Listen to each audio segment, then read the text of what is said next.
Bonne fin d'après-midi à toutes et à tous, bienvenue sur Maritima pour votre rendez-vous avec le bar des supporters. Oui, un rendez-vous exceptionnel, ou je dirais exceptionnel ce soir, parce que nous avons un plateau d'amis, je dirais. Il y en a qui ont des plateaux de coquillages, plateaux de crustacés. Nous on a un plateau d'amis avec c'est toi, Jaco, qui va introduire notre invité du jour, parce que je crois que vous vous connaissez un petit peu. Eh oui, un petit peu. Effectivement, Roland, c'est quand même mon ami d'enfance et c'est quelqu'un avec qui j'ai partagé des grands moments de ma vie. Et tout à l'heure, je disais dans la voiture, c'est des moments inoubliables. Il m'a fait vivre des choses qui sont tout simplement exceptionnelles. Et quand tu as la chance de l'avoir comme ami, eh ben, tu as une vie qui est différente.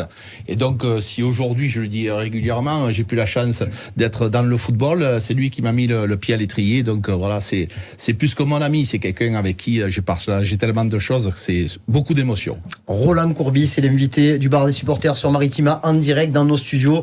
Bonsoir Roland et merci beaucoup pour l'effort de venir jusqu'à nous. Non, mais écoutez, déjà je vais pas faire ni le modeste ni le faux modeste. Je vous salue à tous et ça me paraissait tout simplement impossible et impensable de vous refuser cette invitation et de retrouver mon ami Jacques, avec qui, comme il vient de vous dire, on a quand même pas mal de souvenirs, des souvenirs avec des hauts et des bas, mais des souvenirs pour la plupart assez positifs et assez marrants. Alors c'est moi qui porte la casquette, mais Roland Courbis a plusieurs casquettes.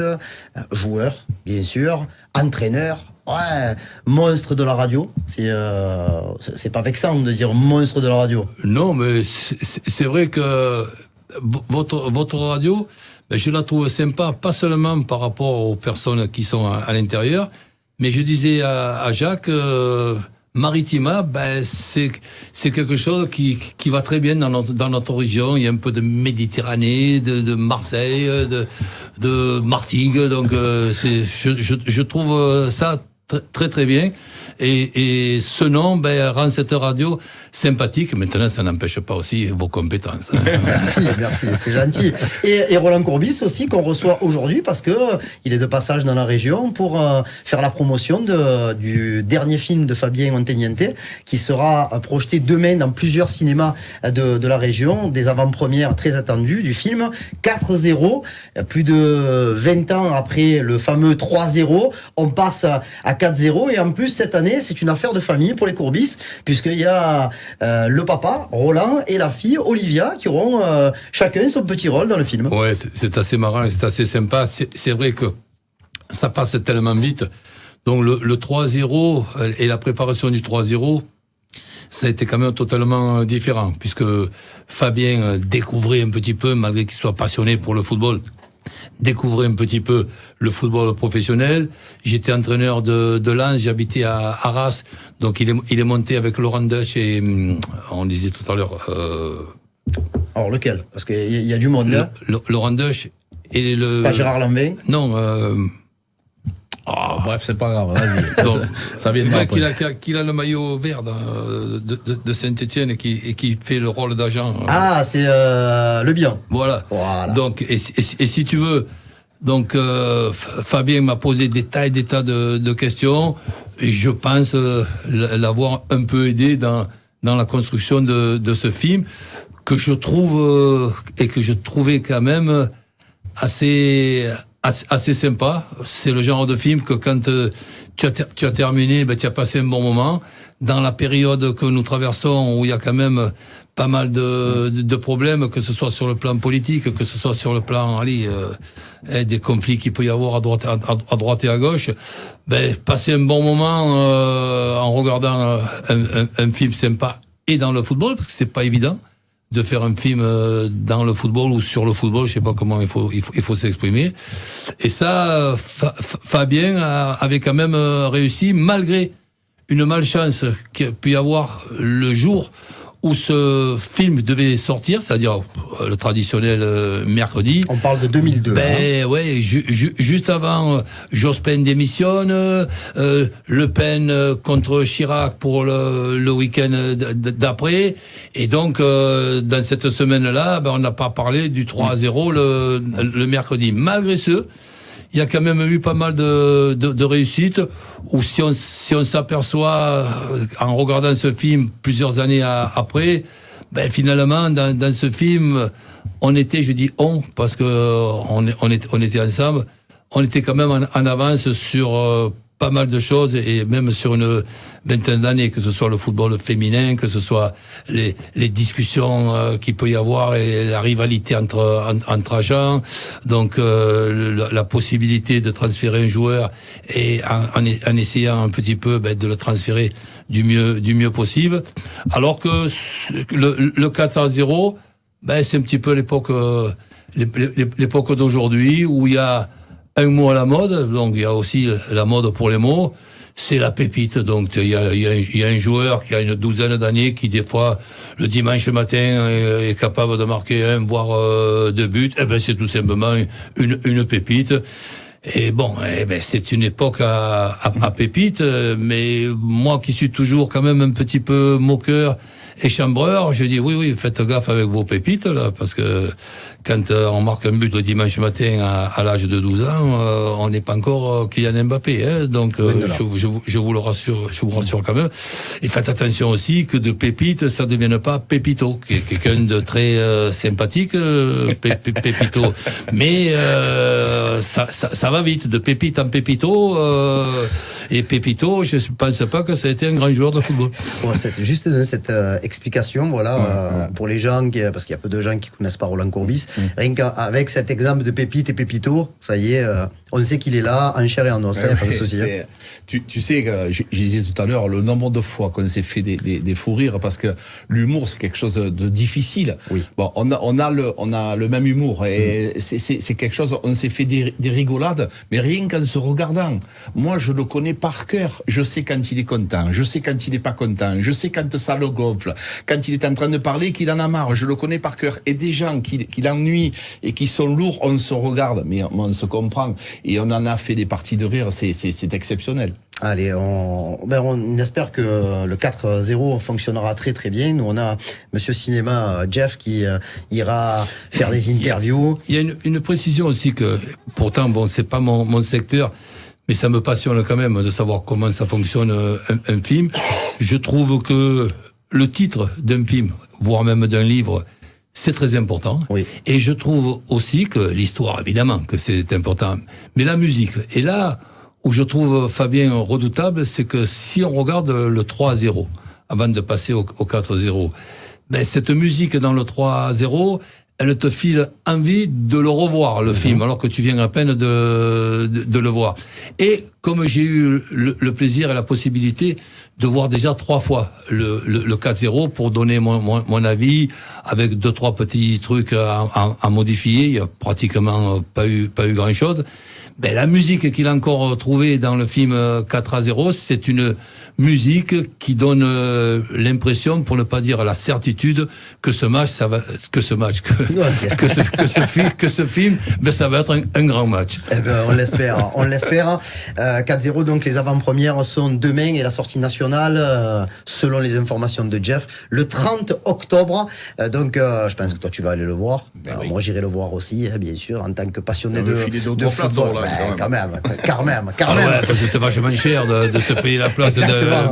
C'est vrai, c'est sûr. Et puis si des fois il n'y a pas de place, on va pas voir le film, on attendra de le voir à la télé. Oui, non, c'est sûr. Allez, on va parler quand même de football. Ah bon? Oui, un petit peu quand même. Encore? On va pas revenir sur toute la carrière de Roland Courbis, mais bon, c'est vrai que du point de vue des Marseillais, on se souvient bien entendu de ce passage à la fin du siècle dernier, qui a quand même marqué aussi le club avec la possibilité presque de gagner une Coupe d'Europe. C'est pas passé très très loin. Comment Roland Courbis voit aujourd'hui le microcosme autour de l'Olympique de Marseille? Disons que c'est pas seulement autour de l'Olympique de Marseille. Donc évidemment, l'Olympique de Marseille, j'ai pu le vivre depuis tout petit. C'est un club à part. Hein. Donc la région déjà, elle est compliquée. Et on sait très bien, Dieu sait que je l'ai dit, je le redis et je le redirai, tu fais joueur de football à l'Olympique de Marseille, à Lyon ou à Paris, les 3 plus grandes villes de France, tu as l'impression de ne pas faire le même métier que dans d'autres clubs. Ce qui ne veut pas dire que dans les autres clubs, c'est facile de s'imposer. Mais c'est quand même beaucoup plus difficile à l'Olympique de Marseille. Donc c'est pour ça que je regarde un petit peu toujours ce qui se passe. Et c'est vrai que c'est intéressant de voir un petit peu un endroit particulier. Quand on dit un particulier, je retiendrai aussi où il y a une certaine impatience et un certain souhait de pouvoir réussir. Et là, c'est quand même difficile de parler et d'avoir des regrets, parce que les regrets, on peut penser que c'est la finale contre Parme. Oui, mais bon, ils avaient déjà une équipe monstrueuse et il nous manquait Gallas, Luxin, Roy, Ravanelli, Dugarry. Ouais, ça c'était l'héritage de Bologne. Ça. Je dis pas qu'avec les 5 joueurs là, on aurait battu Parme, mais j'aurais quand même aimé au moins faire ce match-là. Et ensuite, il y a un truc, vous vous rendez peut-être même pas compte, vous, c'est la différence qu'il peut y avoir pour un entraîneur avec le stade que j'ai eu la malchance d'avoir, un stade qui, évidemment, ne m'a pas enlevé mon côté chambreur. C'est-à-dire que une fois qu'il était terminé, le stade, qui n'a rien à voir, ni déjà sur le plan de la beauté, et surtout sur le plan des ouvertures aux 4 corners dans un endroit où, paraît-il, il y a un vent qui s'appelle le Mistral. Je disais toujours avec mon côté chambreur, et au fait, quand c'est qu'il termine ce stade-là? Et là, on me répondait chaque fois, mais comment il est terminé? Il est terminé pour la Coupe du Monde, alors laissez-moi le baptiser tranquillement, l'enrhumeur.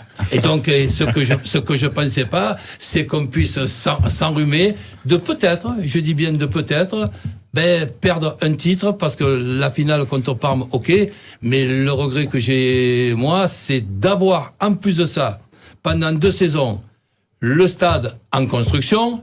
Une fois, il y avait les virages sud, après ça passait au virage nord, Gannet, puis Jambouin. Et quand je vois ce stade comme il résonne aujourd'hui, je me dis, sincèrement, j'aurais aimé, je sais pas ce que ça aurait donné, j'aurais aimé avoir mes 2 années et demie, peut-être elles n'auraient pas été 2 et demi, elles auraient peut-être été 3 ou 4, dans ce stade d'aujourd'hui, pour savoir qu'est-ce qui se serait passé et d'avoir la curiosité de voir si ce point qui nous a manqué à un certain moment, on n'aurait pas pu le récupérer grâce justement à ce stade, et ne pas dire on n'a pas été champion, peut-être à cause de ce stade. Ouais, Jaco, quand tu repenses à cette période, c'est alors moi je trouve que, alors j'étais plus jeune, je trouvais que c'était une époque fantastique. Bien sûr, il y a des matchs de légende.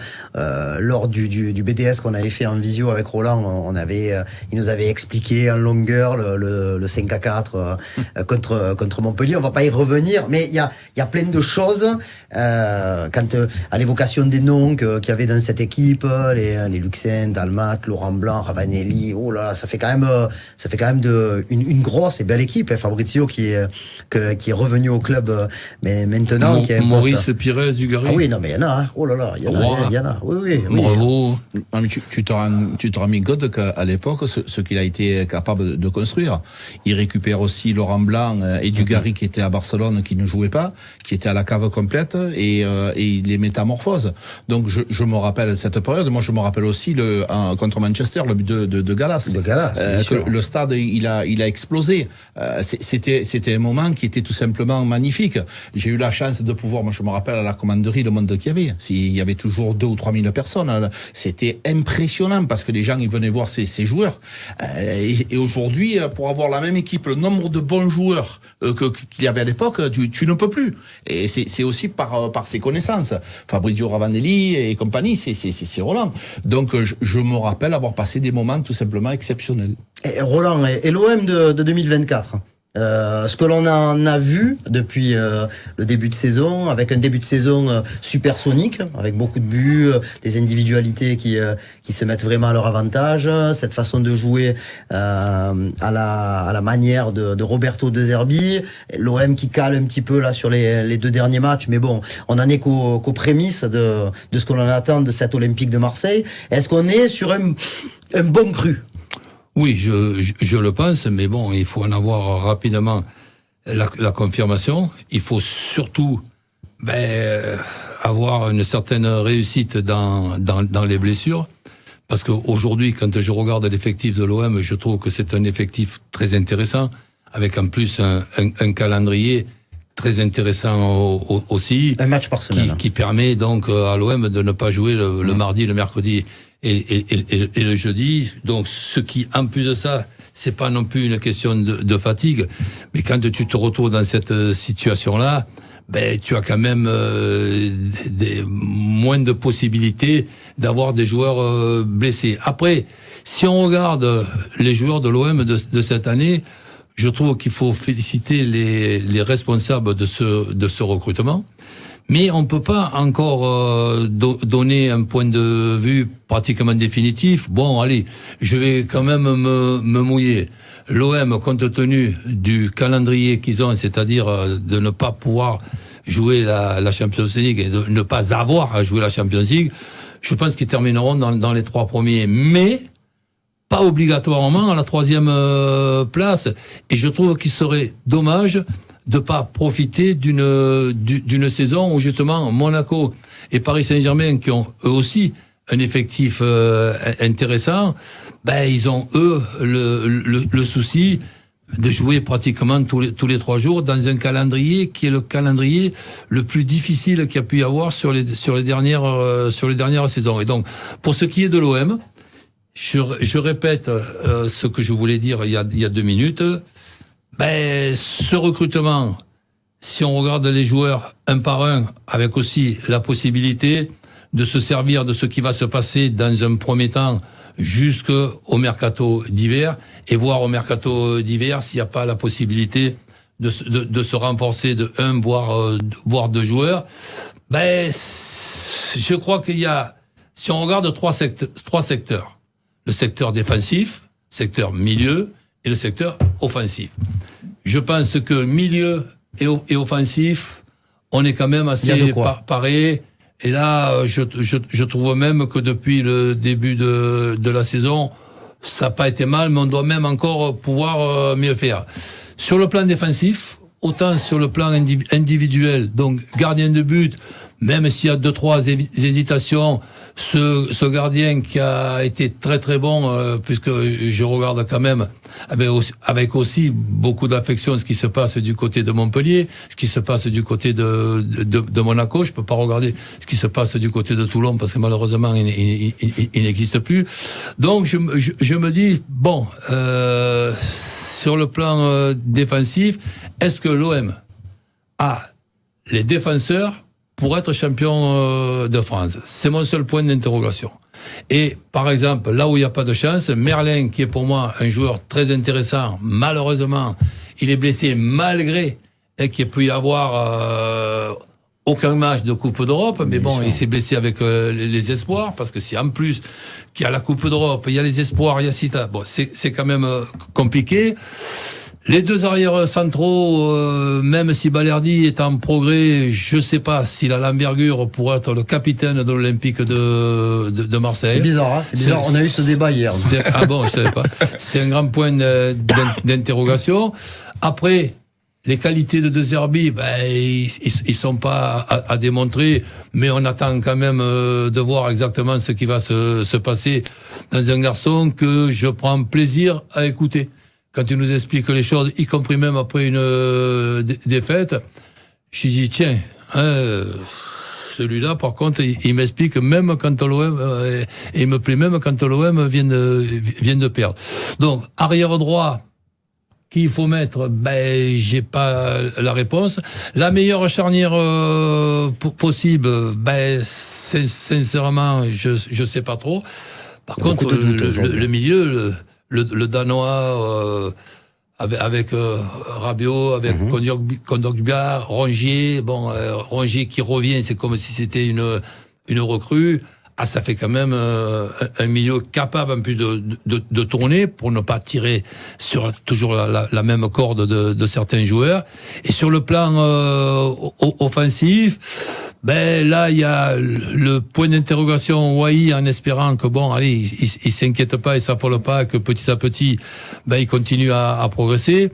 Mopé, ben, il nous fait quand même une petite erreur sur le dernier match qui peut-être coûte 2 points à l'OM, parce que déjà tu rencontres Angers qui sont moyens, qui a 11 contre 10 et tu te démerdes de te faire expulser, ben là on va pas te donner une double prime, hein. Donc mais bon, des conneries on en fait plutôt tous. La double peine. Et là voilà. Donc maintenant ben on va suivre un petit peu les matchs, ça va aller très vite. Hein. Prochain match, c'est Montpellier le 20, ouais.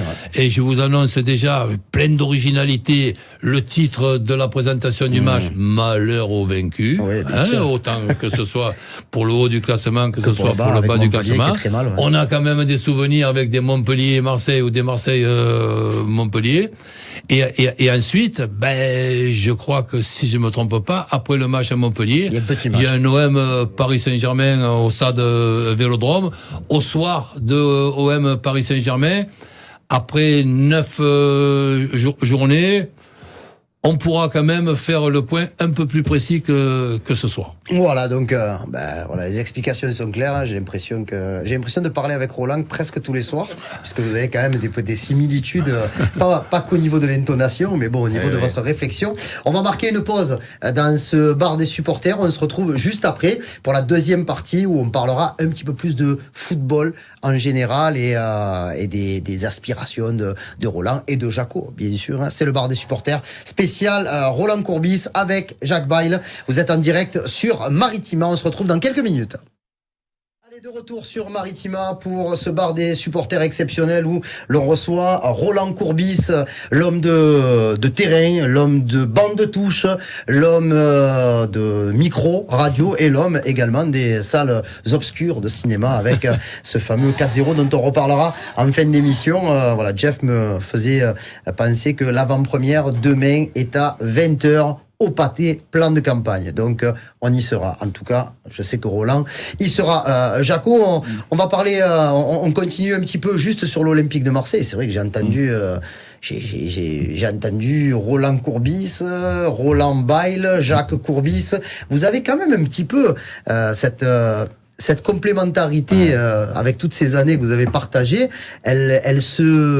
Je trouve qu'elle se retrouve aussi un peu dans votre façon de penser le football. Oui, parce qu'on a tellement travaillé ensemble autant de temps, parce que quand tu finis un match avec Roland, eh ben ça nous arrivait de nous coucher à 5h du matin en parlant du match, soit de la défaite, soit de la victoire.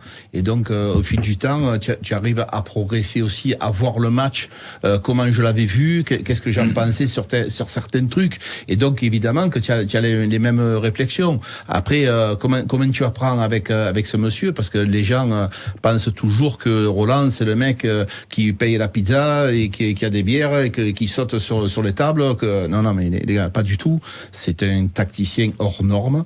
Je me rappelle avoir vu des préparations contre Bielsa où on a fait un match exceptionnel à l'aller et au retour à la Mosson. Le match, il a été plus que travaillé. C'est quelqu'un qui est passionné par le médical, parce que ça a toujours été sa passion, des explications. Docteur Courbis. Ouais, il y en avait besoin dans certains clubs, notamment à Montpellier. Il y avait besoin de monsieur qui était capable de diagnostiquer et des connaissances qu'il avait dans le médical. Donc évidemment, après, on vivait en Algérie, on vivait ensemble, on avait un grand appartement, on avait lui sa chambre et moi sa chambre. Donc effectivement, après tu prends des mimiques, les siennes et les miennes, et donc voilà, on a partagé tellement de choses ensemble. Alors Roland te dit oui, pas que des bonnes, parce que il y a eu des choses tristes, il y a eu des choses difficiles dans la vie, mais il y a eu des choses tellement fortes. Quand on a gagné la Coupe arabe et la Coupe d'Algérie avec l'USMA d'Alger. Il n'y a personne au stade. Et 102 000 personnes. 102 000 personnes. Il n'y a pas de fumigène, il n'y avait rien. Voilà. Sinon, la commission de discipline de la LFP va sévir. Quelques petits drapeaux, mais vraiment, c'était exceptionnel. On a gagné au Caire, on a fait des choses avec le Niger, la CAN au Niger. légère. C'était des moments que tu ne peux pas expliquer. Je me rappelle, moi, à Oran, quand on gagne la demi-finale, Karim, j'étais pas sur terre parce que c'était tellement d'émotions, tellement de joie, tu es transporté. Et après, quand tu gagnes, là-bas, tu connais l'Algérie, la ferveur qu'il y a. Les gens, ils te parlent de l'OM. Bien sûr, c'est l'OM, mais là-bas, c'est multiplié par 10. C'est exceptionnel. Donc, on a vécu des moments, et c'est pour ça que je te dis, des fois, oui, on a la même façon de penser parce qu'on a vécu tellement de moments ensemble. Alors, quand j'ai préparé mon émission dans ma tête, je me suis dit, je sais pas, mais bon, je vais quand même aller sur ce terrain-là. Jacques est un consultant émérite depuis maintenant 5 ou 6 années. Hein. Il a commencé chez une radio concurrente, mais néanmoins ami. Et depuis 5 ans, il sévit sur Maritima. C'est un pilier de notre barre des supporters, au sens propre et pas au figuré. Et c'est aussi, c'est mon compagnon de commentaires de match en direct. Est-ce que vous êtes surpris de la trajectoire qu'il a pris, de son arrivée comme ça dans le milieu des médias? Est-ce qu'il était prédestiné à faire ça? Disons qu'il fallait déjà savoir qu'il allait en vie. Donc être à mes côtés, c'est peut-être effectivement quelque chose d'intéressant pour un garçon passionné. Mais il n'est pas seulement passionné. Être passionné, il y a toute la région où il y a des passionnés. Mais être passionné et compétent en même temps, c'est pas facile du tout. Alors si, évidemment, je l'ai un peu aidé à réfléchir sur pas mal de petits détails qui peuvent faire des différences dans la discussion d'un match de football, après un match, pendant un match, avant un match. C'est vrai que ça aurait pu être une surprise, mais moi je suis pas surpris, et je suis même content, mais pas surpris du tout, qui en plus du côté passionné qu'il est, il puisse être en même temps un bon consultant pour votre radio. Bon, évidemment que j'en suis très content. Et nous aussi. Voilà, tout va bien. Alors, Roland Courbis, j'aimerais juste vous entendre sur ce qu'est devenu le football aujourd'hui, en 2024. On voit des choses qui sont très différentes. Alors, bien entendu, c'est l'évolution qui veut ça. Mais bon, il y a l'omniprésence de l'argent, de plus en plus. Il y a du football qui se développe de l'autre côté du monde, notamment en Arabie Saoudite, avec une ligue un peu fermée, mais qui attire de plus en plus de joueurs chevronnés, et même chez les jeunes. J'ai l'impression aussi que pas mal de gens s'embêtent un peu en regardant des matchs de foot. Parce que, bien entendu, on n'a pas des Real Barça, des City Liverpool, des Inter Milan, des Bayern Dortmund ou des OM PSG tous les week-ends. Est-ce que cette évolution du football, vous qui le suivez depuis, on va le dire au bas mot, entre 50 et 60 ans, est-ce que c'est quelque chose qui vous plaît? L'évolution du football, sincèrement, depuis l'arrêt Bosman, je pense qu'on n'a pas réalisé à la catastrophe qu'a pu être cet arrêt Bosman. Je pense que ça a pratiquement tout changé. Je dis bien tout changé. Avant, il y avait la possibilité d'avoir 2-3 étrangers par club, et logiquement, ces 2-3 étrangers, s'ils venaient dans ce club-là, c'est parce qu'ils étaient supérieurs aux joueurs qu'il y avait déjà, et que l'on puisse vivre des choses sans qu'il y ait plus, je dirais, plus beaucoup de commentaires. Je vous donne un exemple. Je regarde cette Champions League en long, en large et en travers. Que l'on puisse gagner la Champions League comme a pu la gagner l'OM, avec pratiquement 80% de joueurs français. De l'équipe de France, même. Donc ça, pour moi, je donne un grand coup de chapeau. Après, l'histoire à jamais les premiers tout. Je m'en fous. Je regarde tout simplement que un club aussi grand peut-être que l'Olympique de Marseille, et pas peut-être aussi grand, qui s'appelle l'Inter de Milan, avec comme entraîneur Mourinho, capable de gagner la Champions League sans un Italien, ça me dérange. Voilà, c'est peut-être je suis vieux jeu, peut-être je n'arrive pas à m'adapter à cet arrêt Bosman. Là, maintenant, je sais pas ce qui va se passer dans les transferts, parce que si en plus, dans les droits télé, nous avons un gros problème avec les pays rivaux. Si en plus, on va nous expliquer, pas tout de suite, parce que ça se passera pas tout de suite, que les transferts ne vont pas exister, mais combien de clubs vont mourir? Il va y en avoir un paquet. Parce que sinon, ils vont les récupérer où, les sous? Alors, il y a évidemment certains clubs qui se débrouilleront avec un investisseur, machin, etc. Mais je sais pas combien vont se débrouiller et combien vont tout simplement, appelons un chat, mourir. Oui, Donc, déjà cette année, avec le problème des droits télé, on a déjà vu que certains clubs étaient en difficulté. Montpellier, pour ne pas le citer, il y a la construction du stade, ils n'ont pas réussi à vendre un joueur assez convenablement pour remplir. Ils sont repartis avec quasiment le même 11 que la saison dernière. Alors pas que le 11 n'était pas correct, mais c'est très très rare de voir ce football-là. Là, le dernier match, je me suis amusé sur OM Angers. Quand Neil Maupay est expulsé, il y a 0 Français dans l'équipe marseillaise. Oui, mais bien sûr, il y a beaucoup de choses qui se passent. C'est tout simplement incroyable. Après, je vais te rajouter quelque chose. Les joueurs ont changé aussi.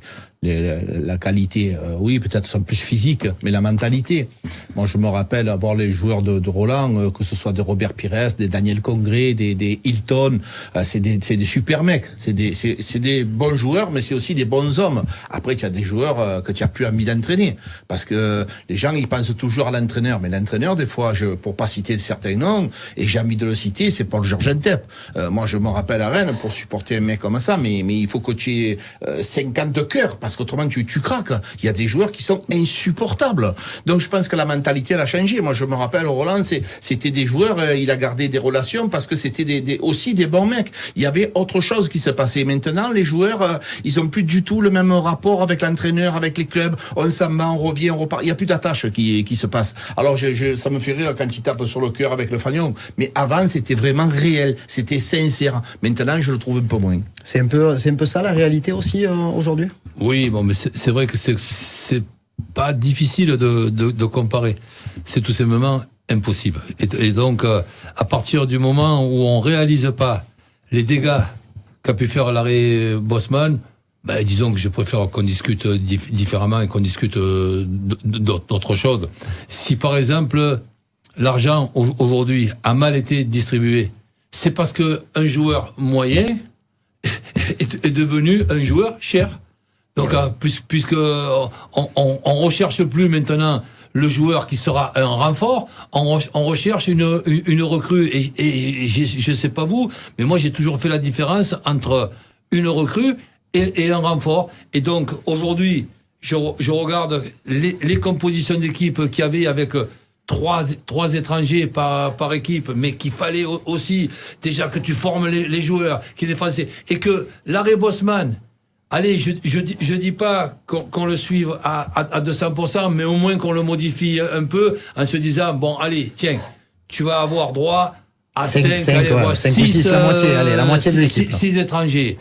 Eh ben, déjà, ça serait pour moi, là, ça pose un problème pour la formation, ça pose un problème, je vois aussi une anomalie, un joueur de 17 ans, d'après ce que j'ai cru comprendre, maintenant, ou je ne sais pas si ça a un peu changé, mais il pouvait signer un contrat seulement de 3 ans, ce qui veut dire qu'un an après, il se retrouvait à 2 années de la fin de son contrat. Et c'est rare qu'à 17 ans, il soit devenu déjà un régulier. Et donc la marge de progression, on n'avait pas encore eu le temps de la constater, que finalement, 12 mois après, il n'y avait plus qu'une année de contrat. Donc tu peux le transférer pour 3 figues.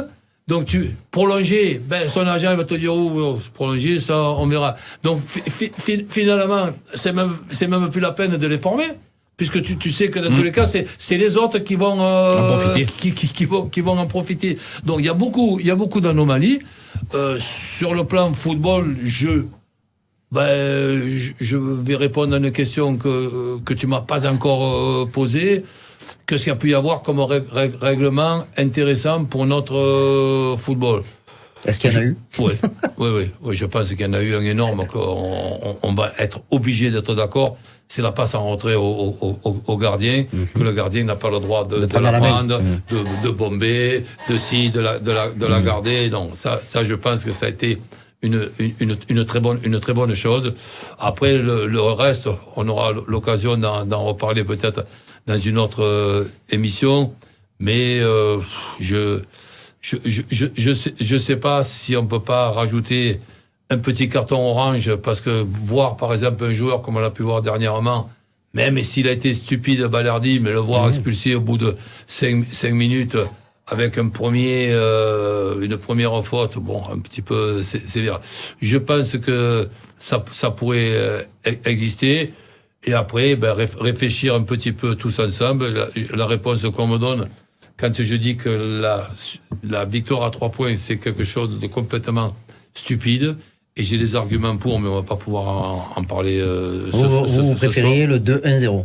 Ah oui. De victoire à 2 points, le nul 1 point et 0. Non, et un point de plus avec 3 buts d'écart. D'accord, oui. Voilà. Un système qui a marché, hein.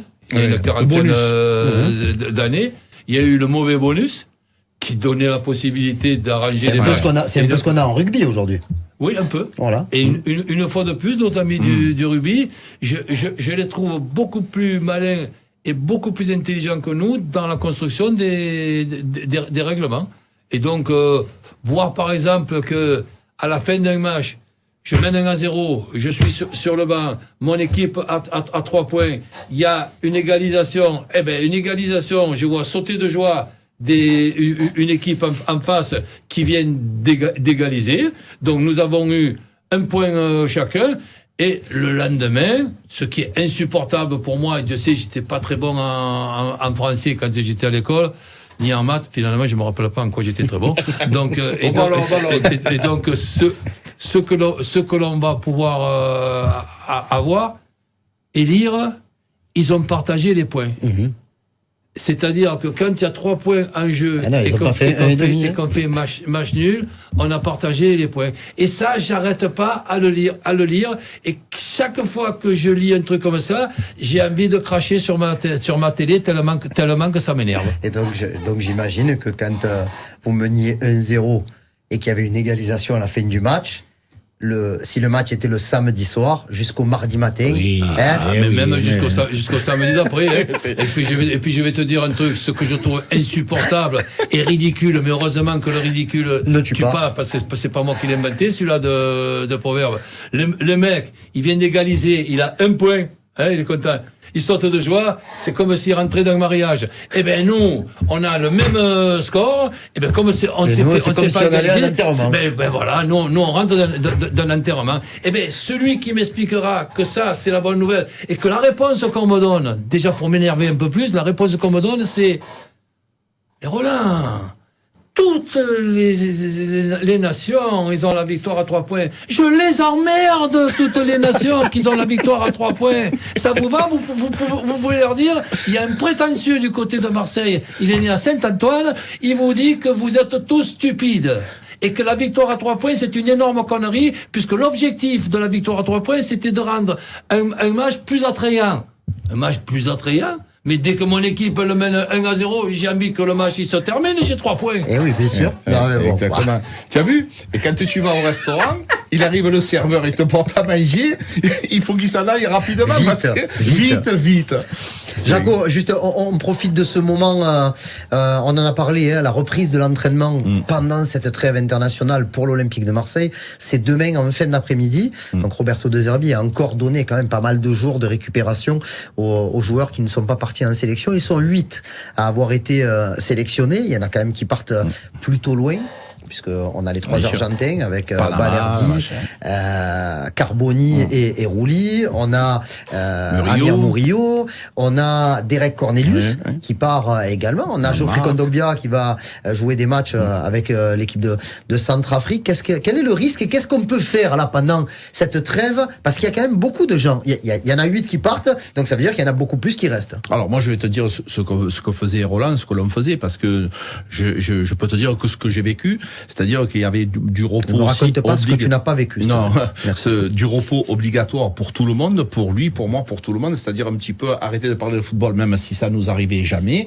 Mais il y a aussi la possibilité de pouvoir leur reparler et qu'ils t'écoutent mieux. Parce qu'après, à un moment donné, être tout le temps ensemble, parce que les gens ils se rendent pas compte, mais tu as la mise au vert, ou tu es avec les joueurs tout le temps, toute la semaine. À un moment donné, il faut aussi un petit peu qu'ils puissent respirer, penser à autre chose. Et après, je pense que je voyais, parce que quand Roland il faisait les causeries, moi j'étais derrière, je voyais qu'ils étaient plus attentifs, parce que à un moment donné, ils en ont assez, parce que il y a les séances vidéo, c'est beaucoup plus long qu'auparavant. Avant, les entraînements c'était beaucoup moins long. Donc à un moment donné, ils avaient besoin d'un peu respirer. Je trouve que les joueurs, quand ils reviennent, ils sont plus attentifs. Roland, on peut pas faire sans les trêves internationales, parce qu'il y a des matchs internationaux assez régulièrement. Ils ont réussi à inventer cette Ligue des Nations également pour surcharger un petit peu le calendrier, parce qu'il n'y avait pas assez de matchs. Mais voilà, pour un entraîneur, est-ce que c'est difficile à gérer cette période-là avec tout à l'heure, on a parlé de Merlin avec les espoirs, avec cette peur clinique de voir des joueurs revenir blessés. C'est difficile à gérer, mais c'est impossible de changer, sauf en trichant un petit peu. Dans le sens que tu regardes avec tes 7 ou 8 joueurs, là, ben, vraiment, ce qui est intéressant de jouer et ce qui est pas intéressant de jouer, et tu peux quand même arriver à te mettre d'accord de faire l'impasse sur un match. Si par contre ça risque d'être dangereux, que tu risques de perdre ta place, ok. Mais après, il faut choisir avec un petit peu ce qui me paraît logique. C'est avec qui qu'il faut regarder l'intérêt d'un joueur. Avec le club qui le paye ou avec la sélection et la Fédé qui ne le paye pas. C'est quand même très difficile. Donc si en plus, pour tes joueurs, tu as la Champions League ou l'Europa League, c'est-à-dire les semaines avec les matchs tous les 3 jours, et que quand il y a une la conférence maintenant aussi, il y a 3 avec Coupe d'Europe. Quand tu as une coupure internationale, tu te tapes en plus le voyage aller-retour qui est pas tellement reposant suivant où tu vas. Ben je dis que c'est très très compliqué. Et très très compliqué. Pourquoi ? Parce que tu es obligé d'avoir pratiquement tous les postes doublés. Et tous les postes doublés avec des joueurs qui sont à peu près de la même valeur. C'est pas facile à gérer. Et donc on est quand même en difficulté, mais ça fait partie des problèmes pour les entraîneurs. Quand je parlais du stade, c'était pas pour moi une crise de jalousie, c'était des regrets, où je n'ai pas eu le plaisir d'avoir le stade Vélodrome d'aujourd'hui. Mais par contre, tant mieux aussi pour De Zerbi, la possibilité d'arriver avec 7 copains, plus Fabrice, pour pouvoir s'occuper de 22 ou 23 joueurs, et un garçon malin qui voit un petit peu tout ce qui se passe à droite et à gauche rapidement, je parle de Zerbi, pouvoir prendre du recul et pouvoir être lui aussi un petit peu plus frais dans sa tête, parce qu'on ne se rend pas compte quand on fait entraîneur, notamment entraîneur d'un club comme l'OM, quand tu as un match qui termine, que tu vas en conférence de presse et que tu es en train de parler déjà du match à venir, ben, il faut que tu fasses gaffe, parce que suivant ce que tu dis, mais tu te rends pas compte, tu es en train de préparer une future défaite. Et suivant ce que tu dis, tu es en train de préparer une future victoire. Et là, pour le moment, ben, je vois De Zerbi très compétent sur la façon de s'exprimer. Eh ben, c'est très flatteur. Hein. Je ferai passer les images à Roberto De Zerbi. On va terminer très rapidement, Roland, en vous remerciant pour cette émission. C'est toute cette façon inimitable de s'exprimer, en redonnant le rendez-vous donc demain 20h au Pâté Plan de Campagne pour l'avant-première de 4-0 de Fabien Onteniente. Fabien qui devient presque un coach. Si tu veux, oui. Parce que quand on a des choix à faire sur des acteurs, et d'ailleurs, ça a dû t'arriver de parler d'un joueur comme un acteur de ce match. Bien sûr. Donc là, et quand je vois que pour justement déjà former un couple, former un duo, former un trio, on a des problèmes en football et c'est pas facile de prendre un joueur, un très bon joueur, t'as qu'à regarder les stades, les datas de mes deux, là, tout ça, là, toutes ces conneries. Donc évidemment, tu vas trouver un bon joueur. Par contre, un joueur avec un autre à côté pour former un très bon duo, un autre à côté pour former un très bon trio, Fabien, je l'ai trouvé brillant dans le choix des acteurs de ce film et dans la complémentarité. Par exemple, le couple Bourdon-Isabelle Nanty, mais c'est le couple qu'il y a dans nos banlieues, dans nos villages. Donc, je trouve ça, je le trouve très talentueux. Et d'ailleurs, je pense qu'on va lui faire un compliment. On va l'appeler Fabien 3 Herbie. Wow. Ça sera le mot de la fin. Merci Jaco. Merci les plaisir, amis. Merci à toi parce que voilà, les gens, on ne se raconte pas d'histoire nous ici. Si Roland Courbis est venu nous voir aujourd'hui, c'est grâce ou à cause de Jacques Bail, donc ça nous fait vraiment plaisir et j'espère qu'on se reverra parce que moi je prends énormément de plaisir à discuter avec plaisir. Voilà. Ça m'est difficile, pour ne pas dire impossible, de refuser une invitation à mon ami Jacques. Voilà, merci beaucoup messieurs, c'est la fin de ce bar des supporters exceptionnel. Pour ceux qui ont raté, vous aurez le replay qui passera à la télé sur Maritima TV, mais également sur notre chaîne YouTube et disponible sur le maritima.fr. Une bonne soirée à toutes et à tous et n'oubliez pas, demain l'avant-première au Pâté Plan de Campagne à 20h en présence notamment de monsieur Roland Courbis et de plein d'autres d'autres membres éminents, les acteurs, l'équipe du film de 4-0 sera présente pour l'avant-première. Bonne soirée à toutes et à tous. On se retrouvera demain pour un bar des supporters. Peut-être pas moins bien, mais un peu plus fade. Ça, c'est sûr.